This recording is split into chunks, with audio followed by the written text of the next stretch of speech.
નમસ્તે બાળ મિત્રો, કેમ છો? મજામાં? ચાલો આપણે ધોરણ 6નું આજે માહિતીનું નિયમન આગળ ચેપ્ટર ભણશું. આપણે ગત પિરિયડમાં ધોરણ 9 સ્વાધ્યાય 9.1માંથી આવૃત્તિ કોષ્ટક દોરવાનું અને તેના આધારે ચિત્રાત્મક રજૂઆત પરથી સંખ્યાત્મક રજૂઆત જાણવાનું જોયું હતું. ત્યારબાદ આપણે આગળ થોડોક ક્રિયા વધારશું. હવે આપણે જેવી રીતે કોઈ ચિત્રાત્મક રજૂઆત હતી એની ઉપરથી સંખ્યા કહી શકતા હતા, તેવી રીતે હવે આગળ જોઈએ ચિત્ર આલેખ દોરવા.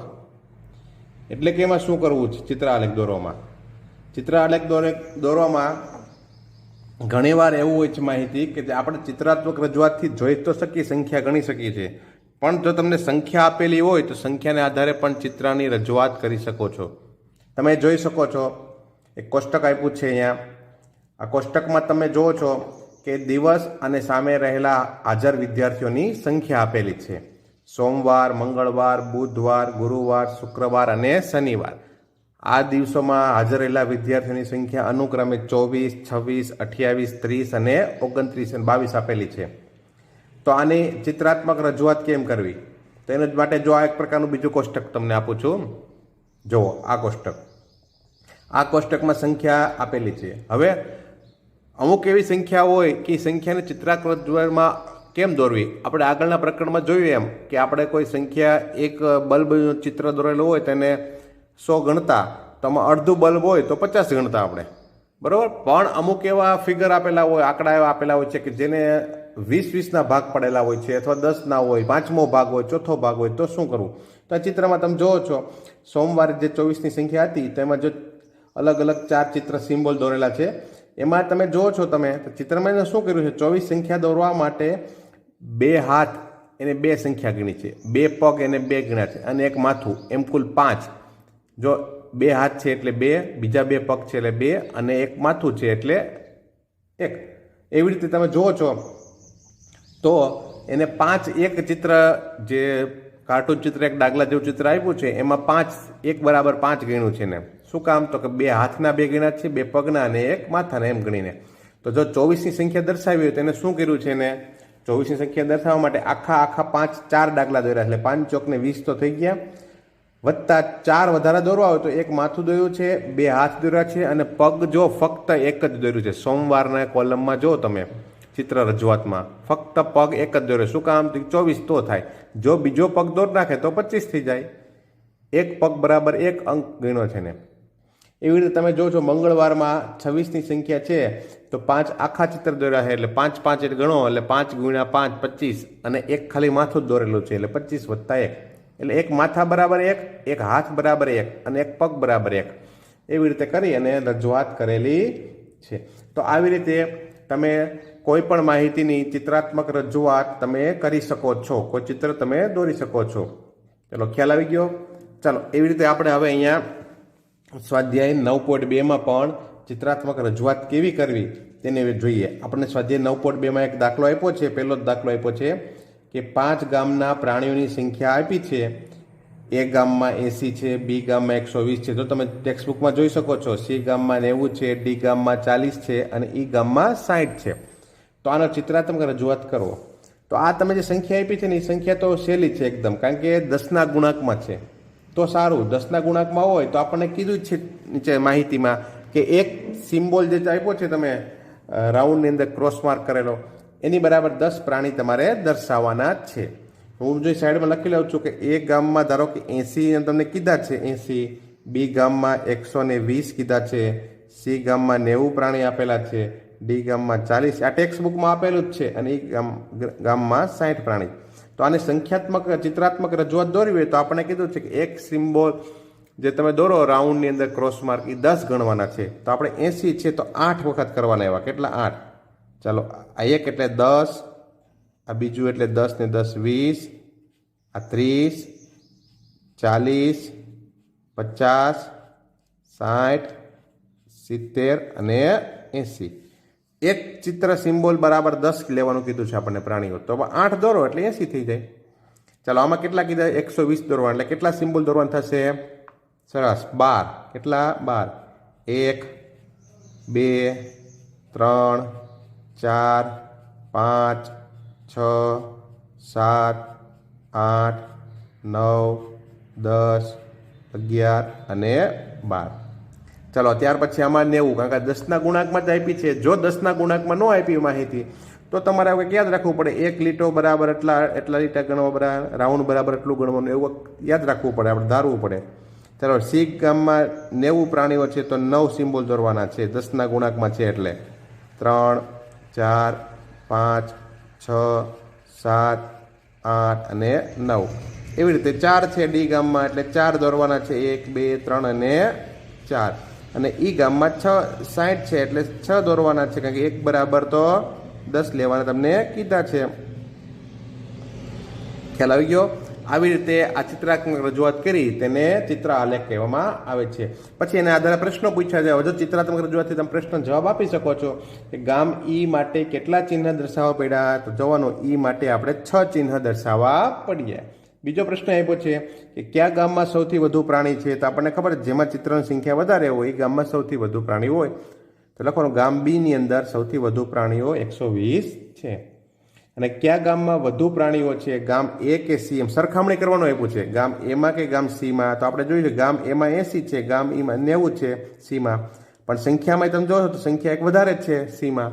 લખવાનું ગામ એ કરતાં સીમાં પ્રાણીઓની વધારે સંખ્યા છે. આવી રીતે તમે ચિત્રાત્મક રજૂઆત દ્વારા કોષ્ટક દોરી શકો છો. એવો બીજો દાખલો પણ તમને આપ્યો છે, જો તમે ચિત્રમાં પણ જોઈ છો, મેં દોરેલો છે એમ કે શાળામાં જુદા જુદા વર્ષમાં વિદ્યાર્થીઓની સંખ્યા દર્શાવેલી છે. 96ની સાલમાં 400 બાળકો હતા શાળામાં, 98ની સાલમાં 535 હતા, 2000ની સાલમાં 472 હતા, 2002ની સાલમાં 600 બાળકો હતા અને 2004માં 623 બાળકો હતા. પણ નીચે તમને માહિતી આપી છે કે જો એક ચિહ્ન બરાબર તમે જે આ ડાયગ્રામ જેવું ચિત્ર આપ્યું છે ને 100 વિદ્યાર્થી ગણવાના છે. હવે જે 100 વિદ્યાર્થી કરતાં ઓછા હોય તો શું કરવું તે તમારે થોડીક વાર પછી જાણવું પડશે. શું કરવું પડે 100 વિદ્યાર્થી કરતાં ઓછા હોય તો? કારણ કે અહીં 100ના રાઉન્ડમાં નથી, 400 છે, 535 છે, 472 છે, 600 છે, એ તો હાલો રાઉન્ડ ફિગરમાં છે, 100ના રાઉન્ડમાં છે, પણ આ 100ના રાઉન્ડમાં નથી. તો આપણે એક યાદ કરો, આગલા કેમ આપણે જોયું હતું ચિત્રમાં કે એક હાથ બરાબર 20 ગણી લેવાનું, એક પગ બરાબર 20 ગણવાનું, એક માથા બરાબર 20 ગણી લેવાનું, તો 20 નો ગાળો ગણવાનો. ચલો પહેલામાં કેટલા છે? 400. તો 1 બરાબર 100 કીધા છે તો આપણે 4 દોરવા પડશે. કેટલા? 4. ચાલો 1 2 એટલે 100 અને 200, આ 300, આ 400. આ 4 આખા છે, 400 રાઉન્ડ ફિગરમાં છે, 100ના રાઉન્ડમાં છે, 100ના ગુણાંકમાં, એટલે આપણે સીધા 4 દોર નાખ્યા. બરોબર. પછી અહીંયા આવ્યું 535. 1998માં કેટલી સંખ્યા છે? 535. તો 5 તો આખા દોરી જ નાખવાના. જુઓ 1 2 3 4 અને 5. 5 તો આખા આપણે દોરી જ નાખ્યા છે, પણ વધારે 35 છે એટલે અંદાજે તમે 40 જેવા ગણો ને, તો આપણે એનો અર્થ એમ થયો કે 20ના ગુણાંકમાં એક હાથ ગણ્યો હતો, ખબર છે આપણે 20ના ભાગમાં, એટલે 40 જેવા ગણો, 35 એટલે 40ની આજુબાજુ. તો આપણે કાંઈ અર્થ એમ થયો કે એક સિમ્બોલ કરી એક માથું દોરવાનું એટલે 20 થયું, અને બીજો હાથ દોરો એટલે 20 ને 20 40, એટલે અંદાજે 40 જેવું થઈ શકાય. પછી 472 એટલે 4 તો આખા ભાગ દોરવાના જ છે, 1 2 3 અને 4 તો આખા દોરવાના જ છે, પણ 72 આપ્યું છે એટલે આપણે અંદાજે 80 ગણો. 80 એટલે 20ના ગુણાંકમાં કરો તો 80 કેટલા થાય? 4. 20 4 વખત ભેગા કરો એટલે 80 થાય ને. તો 4 પછીના આકૃતિ 4 વસ્તુ દોરવાની છે, 1 2 3 અને એક જ પગ દોરવાનો, 4 થઈ ગયા, એટલે અંદાજે 480 જેવા થાય. પણ આપણે 472 આપ્યા છે. જો પરફેક્ટ લેવા હોય તો તમારે કંઈક યાદ રાખવું પડે, એક હાથ બરાબર આટલા, એક હાથ બરાબર આ લીટા બરાબર આટલા, એમ ભાગ કરીને ગણતરી કરવી પડે. ત્યાર પછી અહીંયા 6 આપ્યા છે, તો 6 તમારે પૂરેપૂર્ણ સંપૂર્ણ 100ના ગુણાંકમાં જ આપ્યા છે, એટલે 100ના ગુણાંકમાં તમારે આપણે સીધા 6 જ દોરી લેવાના છે. ખ્યાલ આવી ગયો? સીધા 100ના ગુણાંકમાં જ છે એટલે કંઈ વાંધો નથી, આપણે સીધા 1 1 બરાબર 100 ગણ્યા છે. પછી 623 છે એટલે 6 તો દોરવાના જ છે, આખે આખા 6 ભાગ તો દોરવાના જ છે, પણ વધારે શું કરવાનું છે? જો તમે ખ્યાલ આવી જાય 1 2 3 4, આ 5 અને આ 6. 6 તો દોરાઈ ગયો, 623 એટલે 20 જેવા ગણો અંદાજિત. તો પછીના ભાગમાં ફક્ત માથું જ દોરું છું જો, કારણ કે આપણે એક માથું બરાબર 20 ગણવાનું છે. તો આવી રીતે તમે ચિત્ર દોરી અને કરી શકો છો. એમાં ને એમાં બીજો દાખલો આપ્યો છે આમાં કે તમે એક સિમ્બોલ બરાબર 100 લેવાનો કીધું તેને, બરાબર 100 વિદ્યાર્થી લેવાનો કીધું તો આપણે. પણ હવે એક કામ કરો, આમાં 50 લેવા હોય તો 50 પ્રમાણે ભાગ પાડી નાખો, બરોબર. એક તો સંખ્યા વધી જશે. કેમ 400 થયા, 4માં દોર્યા 400માં 100ના ગુણાંકમાં, તો 50 હોય તો 8 દોરવાના, તો 8 દાખલા આવી રીતે દોરી શકાય. તો આવી રીતે ચિત્રાત્મક રજૂઆત કરી અને આપણે માહિતી દર્શાવી શકીએ છીએ. આવી જ રીતે તમે આગળ જુઓ તમે કે તો આ ચિત્રાત્મક રજૂઆતથી ફાયદો શું થાય? તો એક તો આપણને તરત જ માહિતી સીધા ગુણાંકમાં ખબર પડી જાય કેટલા ગુણાંકમાં છે. તો એ પણ એક બીજો નુકસાન શું થાય છે કે આમાંથી એક કોઈ સરખામણી ઝડપથી નથી કરી શકાતી. આલેખથી આપણે સમયનો બચાવ નથી થતો. આપણે ચિત્ર દોરવા માટે એટલો સમય તો લાગે જ છે, ઉપરાંત એને માહિતી એકબીજાને સરખામણી કરી અને દર્શાવી શકાતા નથી, અથવા કેટલા પ્રમાણમાં વધારે છે. હા, જો આમાં આપણે જોયું તો આની કરતાં આમ સંખ્યા વધારે છે ચિત્ર, એટલે આ મોટું છે, ખબર પડી ગઈ. પણ કેટલું વધારે છે, બરોબર, કેટલા ભાગનું વધારે છે એ ઝડપથી દર્શાવી શકતા નથી. માટે લંબ આલેખ, જો ત્યાર પછી આપણે આગળ મુદ્દો જોઈએ લંબ આલેખ. તો લંબ આલેખ પણ આપણે જોઈ શકીએ છીએ. લંબ આલેખ દોરવાથી એક સરસ મજાનો ફાયદો થાય છે. લંબ એટલે કે સ્તંભ. લંબ આલેખનો અર્થ અહીં આપણે ગુજરાતીમાં સ્તંભ આલેખ કહીએ. સ્તંભ જેવી રચના દોરી શકો છો, તેને લંબ આલેખ કહેવામાં આવે છે. અહીં ચિત્ર જુઓ તમે, અહીં ચિત્ર જુઓ છો તમે, આ ચિત્ર તમને આપેલું છે. આ ચિત્ર જે છે એ તમને આપ્યું છે કે વર્ષમાં, જે તે વર્ષમાં ભારતની વસ્તીનું આપેલું છે ચિત્ર. હવે તમે જોઈ શકો છો કે 1951માં ભારતની વસ્તી કેટલી આપી છે, 1961માં, 1971માં, 1981માં, 1991માં, 2001માં. પણ એમાંથી એક શું કરવાનું કે આ સ્તંભ દોરેલા છે બાજુ તમે જોઈ શકો છો. આ સ્તંભ જે છે એ સ્તંભને આધારે તમે એકબીજા સાલમાં કેટલા પ્રમાણમાં ભારતની વસ્તી વધારો થયો છે, શું થયો છે, કેટલા પ્રમાણમાં વધી છે તમે સહેલાઈથી જાણી શકો છો. એમાં તમે ઉપર જુઓ છો એક એકમ લંબાઈ બરાબર 10 કરોડ. જે તમે બે જે આપી છે ને માહિતી આખી તમને ચિત્રાત્મક, એમાં તમે નીચેની જે લાઈન આપી છે ને, જે સાલ લખેલી છે 1900 આડી હરોળમાં, 1951, 1961, 1971, એ બધી હરોળને આપણે એક શખ્સ કહીએ છીએ. એક શખ્સ ઉપર મોટે ભાગે ગુણાત્મક માહિતી લેવામાં આવે છે. એટલે કે કોઈ સાલ હોય, કોઈ વિષય આપ્યા હોય, કોઈ વિદ્યાર્થીના નામ આપ્યા હોય કે બીજા કોઈ માહિતી આપી હોય, એ માહિતી દર્શાવતો ભાગ છે એક શખ્સ. અને જે ઊભો ભાગ દેખાય છે, ભારતની વસ્તી લખેલી છે 10, 20, 30, 40, 50 લખેલું છે ને, ત્યાં સંખ્યાત્મક માહિતી લખવામાં આવે છે, એટલે કે સંખ્યા. પણ તમે જો છો ત્યાં દરેક ખાના સરખા માપના પ્રમાણ માપ હોવા જોઈએ. એક ખાનું મોટું દોરો, એક ખાનું નાનું દોરો, એવું કરવાનું નહીં. બધાએ ખાનાના માપ સરખા ફૂટપટ્ટીથી માપીને દોરવાના છે, જો દોરવાનું આવે તો, બરોબર. અને ત્યાં તમે જો છો ઉપર લખેલું છે એક એકમ લંબાઈ બરાબર 10 કરોડ, એટલે 10 કરોડના ખાના દોરેલા છે. 10, 20, 30, 40, 50, 60, પણ એ ખરેખર કરોડમાં છે હો. પણ એટલું બધું આપણે કરોડ દરેકમાં ન લખવું હોય, એટલે આપણે એક સરસ મજાનું 10, 20 લખેલું છે. અને ઉપર સ્કેલ માપમાં જો ઉપર લખેલું જ છે એક એકમ લંબાઈ બરાબર 10 કરોડ. ખ્યાલ આવી ગયો? તો આવી રીતે તમે જોઈ શકો છો. આમાં સ્તંભ દોરેલા જ છે 1951માં તો કે 36 સુધી, એટલે એનો અર્થ એમ છે કે 1951માં ભારતની વસ્તી 36 કરોડ હશે, કારણ કે આ સંખ્યા કરોડમાં છે એટલે. અને 36નો જે ભાગ આવ્યો છે, તમે આડી હરોળમાં સીધી વાયક્ષ ઉપર તમે ફૂટપટ્ટી રાખો તો તમને ખબર પડી જાય ક્યાં પહોંચે છે. જે એકમ સુધી પહોંચે 30 અને 40ની વચ્ચે પહોંચે છે, અને છઠ્ઠા ભાગમાં પહોંચે છે તો એ 36 જેટલું હોય છે. પછી 1961માં 44 કરોડની વસ્તી છે, 1971માં 54 કરોડની વસ્તી છે, એ રીતે 1981માં 68 કરોડની વસ્તી છે, 1991માં 84 કરોડની વસ્તી છે, અને 2001માં 102 કરોડની વસ્તી છે, બરોબર. એવી રીતે વસ્તીની સરખામણી તમે પણ કરી શકો કે કયા વર્ષમાં સૌથી વધારે વસ્તી છે, અથવા એમ પણ પૂછી શકે તમને કે 1991ના પ્રમાણમાં 2001માં વસ્તીની કેટલો પ્રમાણ વધી ગયું, એટલે સીધું કરી શકો. આથી 102માંથી 84 બાદ કરી શકો કે એટલી સંખ્યા વધી ગઈ, ભારતની વસ્તી આ પ્રમાણે વધી ગઈ છે. તો આવી રીતે તમે સ્તંભ આલેખની આધારે તમે કોઈ પણ રજૂઆત અથવા કોઈ પણ પ્રશ્નના જવાબ આપી શકો છો. ખ્યાલ આવી ગયો? સરસ. ચાલો હવે આપણે સ્વાધ્યાય 9.3ની ગણતરી કરવાની છે. સ્વાધ્યાય 9.3માં તમને એક સરસ મજાના ઉદાહરણો આપ્યા છે.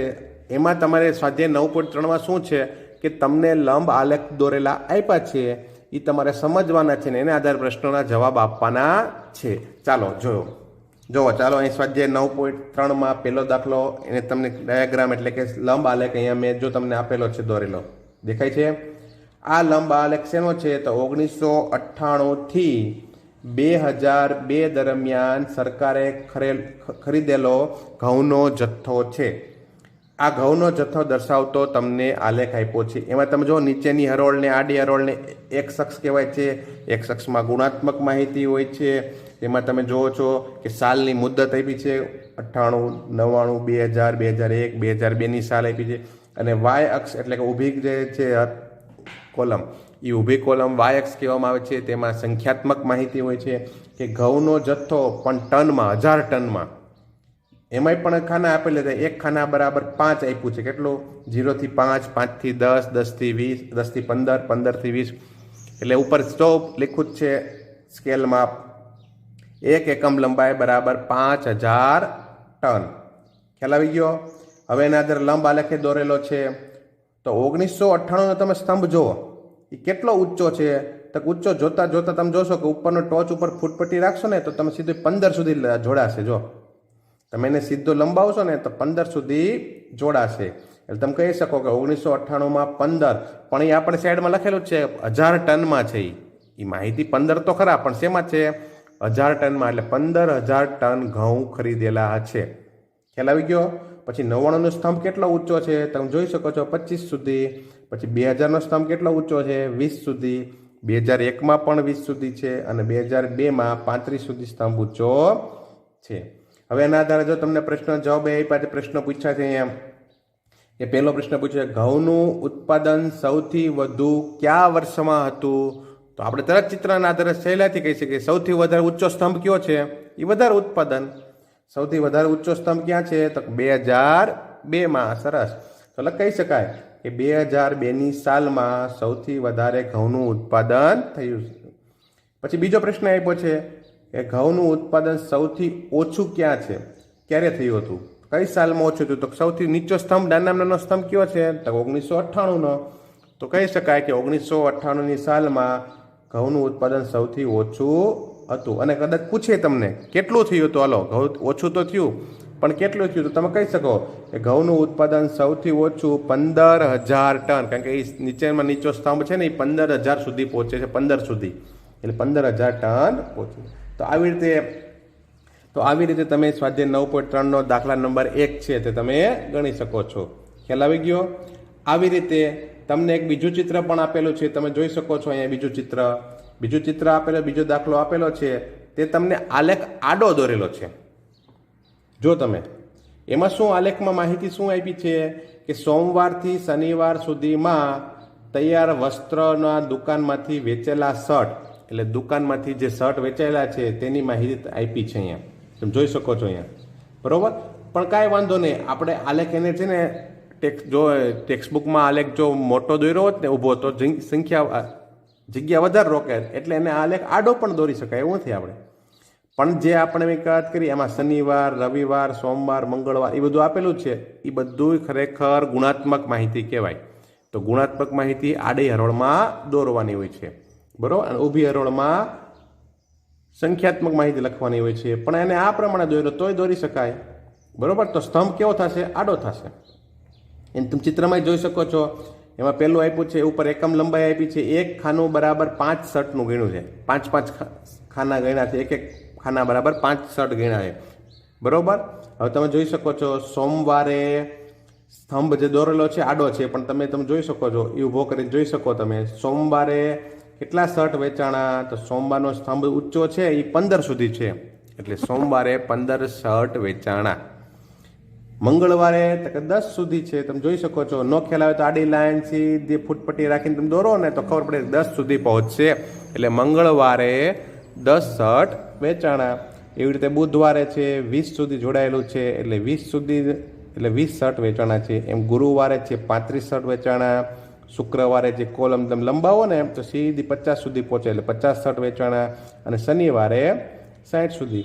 હવે આ લેખ ચિત્ર તમને આપ્યું છે, ચિત્રના આધારે પ્રશ્નના જવાબ તમને આપ્યા છે ટેક્સ્ટ બુકમાં, કે ઉપરનો લંબ આલેખ કઈ માહિતી આપે છે, શેની માહિતી છે? તો કહી શકો કે આ સોમવારથી શનિવાર સુધીમાં વસ્ત્રની દુકાનમાં વેચેલા શર્ટની માહિતી છે. પછી શર્ટની સંખ્યા દર્શાવવા માટે આડી હરોળ પર કયું માપ આપ્યું છે? તો જોઈએ છે આપણે આડી હરોળ ઉપર શર્ટમાં વેચેલી સંખ્યાની માહિતી આપી છે. ત્રીજો પ્રશ્ન એ પૂછ્યો છે, તમને જોઈ શકો છો કે કયા દિવસે સૌથી વધુ શર્ટનું વેચાણ થયું અને કેટલા શર્ટ વેચાણા? તો તમે જોઈ શકો સૌથી ઊંચામાં ઊંચો સ્તંભ કયો છે? તો શનિવારે. તો શનિવારે સૌથી વધુ શર્ટ વેચાણા, અને એ કેટલા વેચાણા શનિવારે? તો શનિવારે 60 શર્ટ વેચાણા.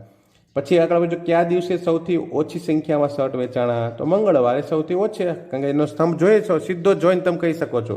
આવું તમે ચિત્રાત્મક રજૂઆત તમે ક્યાં જોઈ ખબર છે? ઓલા ક્રિકેટ રમતા હોય ને, ક્રિકેટર ભારત ઇંગ્લેન્ડની મેચ રમાતી, એમાં બોલ કયા ઓવરમાં કેટલા રનથી આવો ડાયાગ્રામ દોરેલો હોય છે, તમને ખબર હોય તો સ્તંભ આલેખ, બરોબર. એમાં ઘણીવાર કોઈની ઓવરમાં ઝાઝા રન થયા હોય તો એ સ્તંભ બહુ મોટો દોરેલો હોય છે.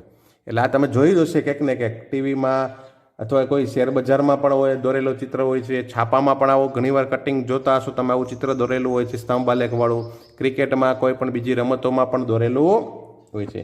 તો આવી રીતે તમે પ્રશ્નના જવાબ આપી શકો છો. ખ્યાલ આવી ગયો?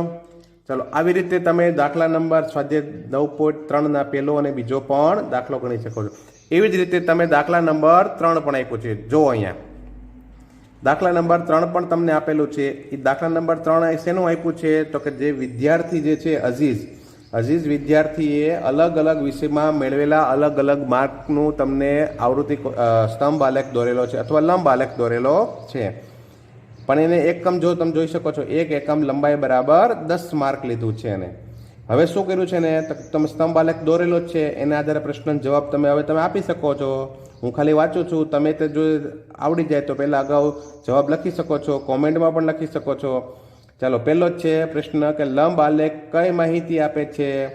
તમે જોઈ શકો લંબ આલેખ છે એ અઝીઝે અર્ધવાર્ષિક પરીક્ષામાં જુદા જુદા વિષયમાં મેળવેલા માર્કની માહિતી છે. પછી બીજો પ્રશ્ન પણ પૂછ્યો છે, આ ચિત્ર જુઓ તમે, એમાં તરત ખ્યાલ આવી જશે.